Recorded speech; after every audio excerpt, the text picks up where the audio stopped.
We are here with Ankur Jain, founder and CEO of Bilt Rewards. Thank you so much for joining us.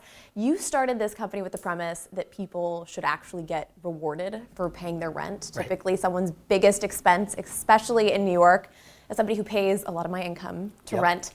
I want to hear what precipitated you how we ended up here. How you decided, how you ended up here. Thank you. I mean, look, so I spent 6 years in California between Silicon Valley and LA. And at some point, you just get frustrated hearing people pitch every stupid idea under the sun, raising millions of dollars because they want to create some crypto kitties thingamajig that people get excited about. And meanwhile, we're out here paying 30, 40, 50% of your income on rent every single month. And there hasn't been any innovation in that entire market. I mean, you buy a $3,000 MacBook, you feel good about that purchase. You pay $3,000 a month in rent, and there's nothing new that they're bringing in how we think about rewards or loyalty in that space, right? Or even the brand. And so we said, what if we could flip that on its head and take the model of programs like Delta Sky Miles, right? Or Marriott Bonvoy, or what used to be Starwood Preferred Guest. What if we could bring that to your rent payments? So every time you pay rent, you're actually getting rewarded. You're earning miles that let you travel the world for free. You're building your credit as a benefit because paying your rent, up until Bilt, didn't do anything for your credit score, which is crazy.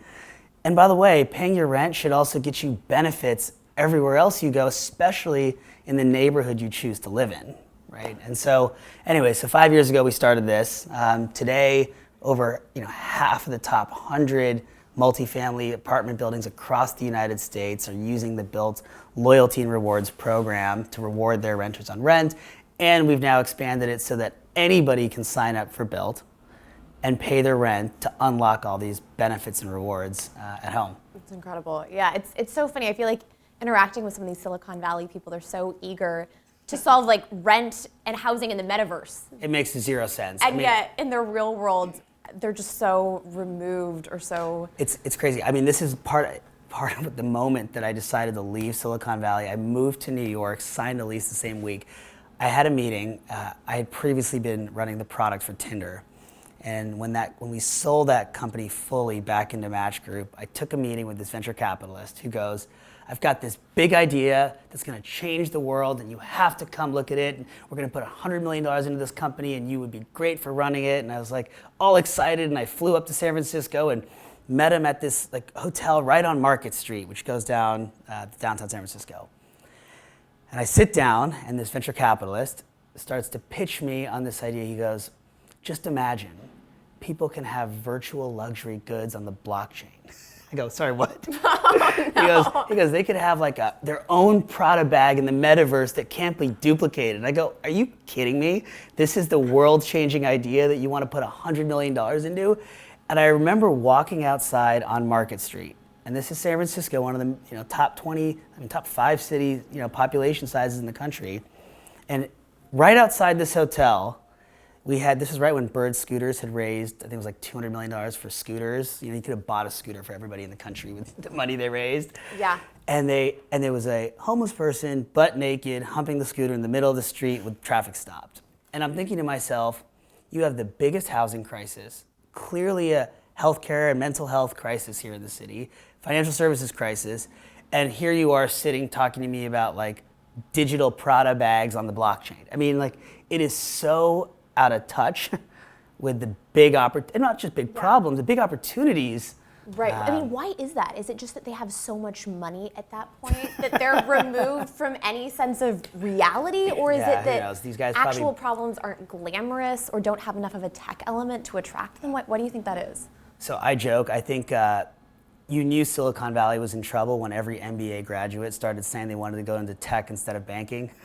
Right? You suddenly lose that desire to innovate for the right things. It becomes about what's the consulting box of I am Gilt for X or Uber for Y, and people stopped saying what is the problem you're solving first. And there's no bigger cost, there's no bigger problem than housing. And look, it doesn't matter whether you're spending $500 a month in rent and you're living in maybe a workforce unit, or you're spending $40,000 a month at a related building, relative to your income, rent remains one of the highest expenses. And so if you can take that, what's $700 billion a year of spend, to put that in perspective, all of travel in the United States is $100 billion. So 7 times more than the entire travel industry combined, and create a loyalty and rewards program the way that the airlines and hotels have for people's housing and their neighborhood. I mean, to me, that's an opportunity that can be so big as a business, but really life-changing for the individuals. And you've gained a lot of ground because you launched this company just a few years ago. You got Roger Goodell, the NFL commissioner, to come on board, and now the former American Express CEO, Ken Chenault, is chair as well. So clearly you've gotten a lot of people excited about this concept. Why do you think this was something that was missed for so long? Why do you think it took this long for somebody to say, oh, actually, let's reward people instead of just having them throw money down a rat hole month after month? The most complicated ideas or the simplest sounding ideas are often the most complicated. It's like the opposite of Occam's razor. Exactly. Yeah.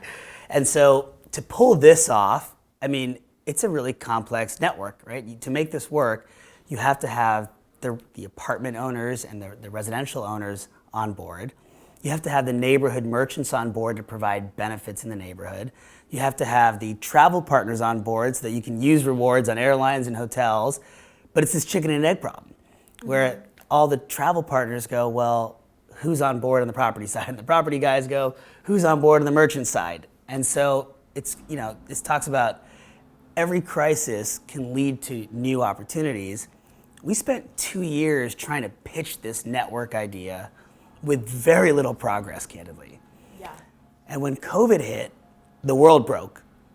And all of a sudden, the airlines started calling and saying, hey, actually, are you still working on that idea where these millennials and folks who are renting or earning rewards that they could use on travel? Like, that might be a good way to get travel kicked back off. And property owners started saying, hey, we got to keep people paying rent on time and get people back into our buildings.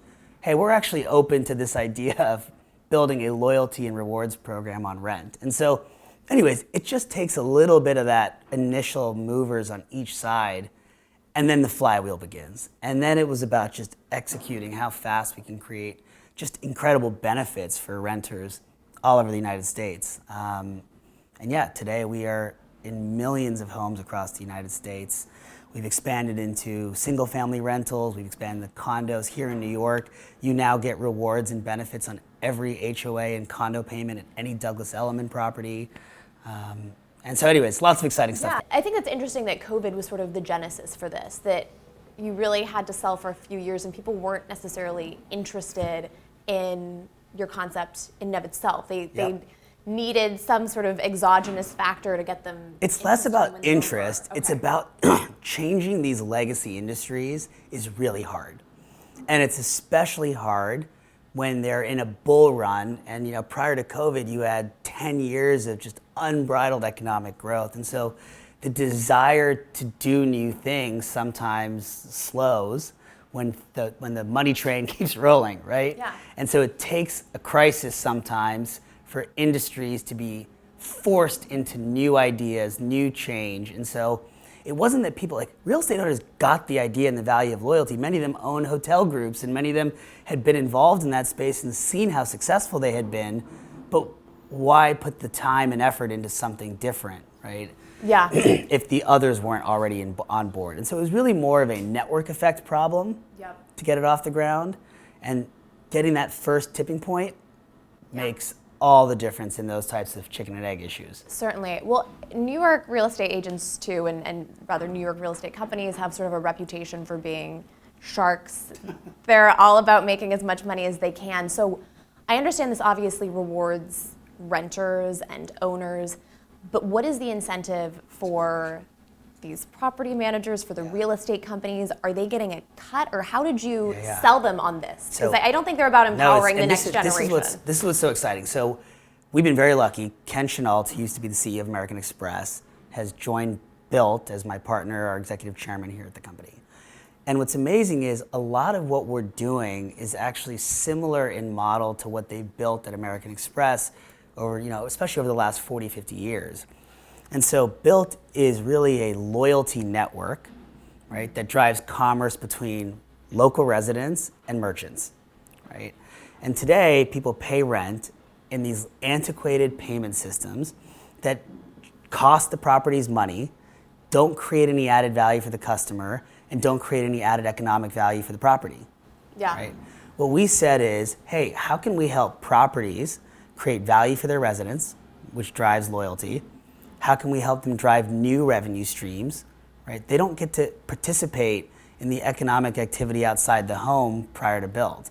Now, properties can actually earn revenue from spend outside the home in the Bilt network. And 3, they get new capabilities. So rather than just using cash for any sort of incentive, they can use points, they can use access to local restaurants and fitness credits, and they have a whole new suite of capabilities. Similar, and for no additional cost, right? Because they were already paying for payments. So now you just swap out your old payment system with Bilt, and you unlock all these capabilities and revenue. Okay. Same thing for the merchants.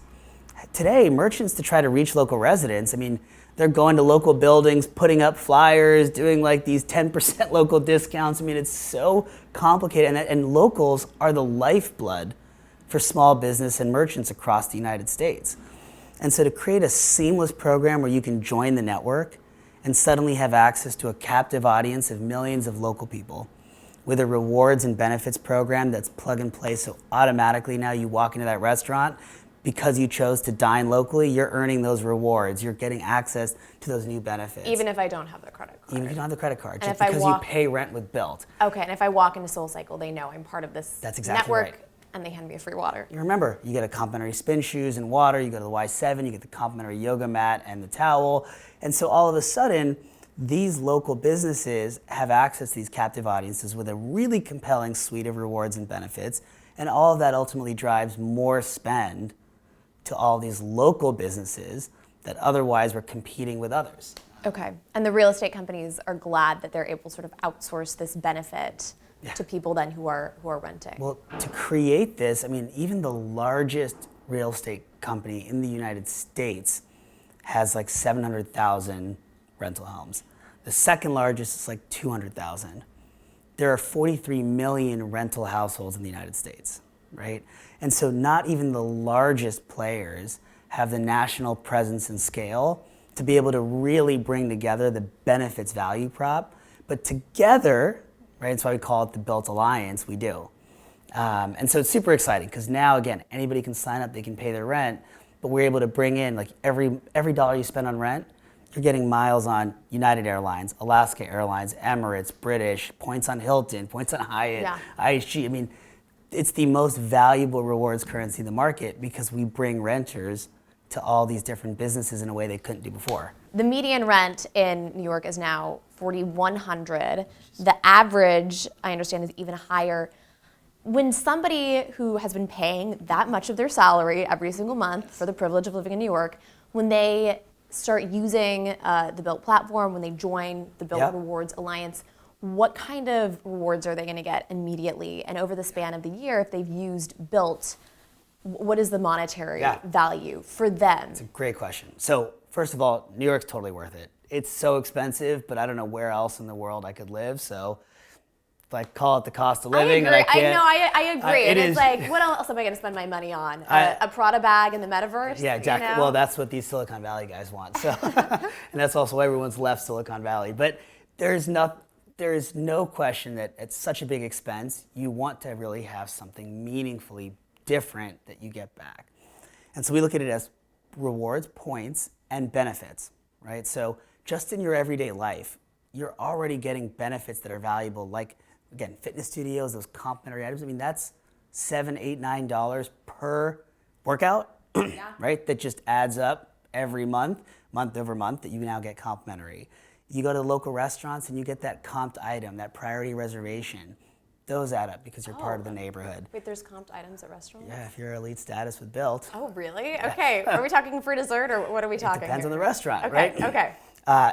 You talk about the miles. I mean, again, we've done partnerships across banks. So depending on how you pay rent, you can earn even more rewards. And so, we've partnered with, for example, Bank of America, and they offer 3 times miles, 3x miles per dollar of rent when you pay with their Alaska Airlines credit card. So to put that in perspective, if you're paying $4,000 a month in rent, you're earning 12,000 Alaska miles a month. That's like a free trip every single month for paying rent with that. And so we're continuing to create these new value props with different banks and different programs so that people can get as much rewards as possible for paying their rent. I see. It's so funny. I'm reminded of this story too. I met this guy at a party, and he was a Silicon Valley founder of some stripe, and he kept talking about his really cool apartment and how he had this penthouse. Of course he was. And he was really pumped about this, and he's like, I can show you some photos. I was like, all right, sure. He pulls out his phone, and he pulls up the metaverse. Stop. And he shows me his great fireplace in his metaverse apartment. He didn't have an apartment, but he talked about how he would invite his friends over. I can't. To hang out with him at his really sick apartment in the metaverse. Well, maybe for him, one day we'll let him pay rent in his metaverse with Bilt. But for now, we're focusing on the real world. But it's interesting though, because obviously that's a very unique scenario, but there's a lot of people, I feel like, in our generation, kind of the under 40 crowd, who feel like they're never going to be able to afford a house. I want to get your take on the housing market. I mean, it's actually not as bad as it was in New York pre-pandemic, but I think there is just this sort of level of depression among young people. They feel like they can't ever live the American dream. I mean, do you think that people are going to be renting until they're well into middle age? Do you think that the American dream of actually owning a home even still exists? So the short answer is yes and yes. It is really hard to buy a home today, but the issue is multifaceted in that it's not just that people can't afford it. A lot of it is how opaque. I mean, I went to Wharton undergrad, and I can't figure out the damn mortgage system. I've spent so much time now in this space, and the amount of complicated, people don't realize, for a lot of American consumers, there are mortgage options with 2-3% down payments, which starts to make that more achievable, right? Yeah, I did not know that. Right, so. and when you talk about mortgages today, what's so confusing is it starts with this house is $600,000, and you're thinking to yourself, where in the world am I going to get that kind of cash? And it's when you're living, especially paycheck to paycheck, right?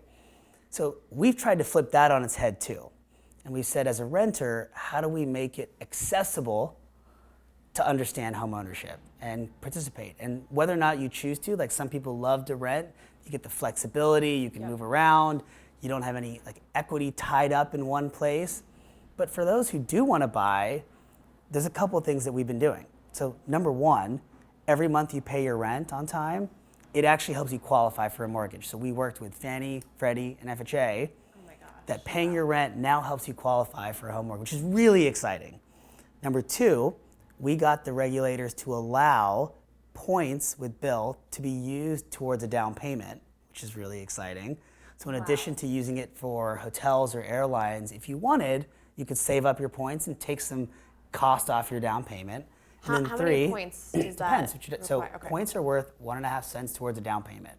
Right? So you might be able to take off $100, maybe $1,000, maybe $10,000, just depending on how many points you've earned in the ecosystem. But the really important thing here is that we have made it easy to see what types of homes you can afford for how much you're paying a month already in rent. And so we have created the first program with Fannie, Freddie, and FHA, where you can just put in, this is how much I can afford a month. And we will figure out the lowest cost to buy a home for the lowest amount down and what homes you can afford for that monthly payment. And that's in the Bilt product today, right? Really? And so it's these little things that are just so, no one's had a reason to change it. And we're coming at it from, hey, we're a new generation of renters. Why am I not getting rewarded when I get rewards for everything else? Why is this not building my credit? This is crazy. Why can't buying a home be a simpler process? Why can't going to my local fitness studio be easier and I get treated like a regular because I live down the street, And we are just trying to build that loyalty layer between, again, your home and your neighborhood.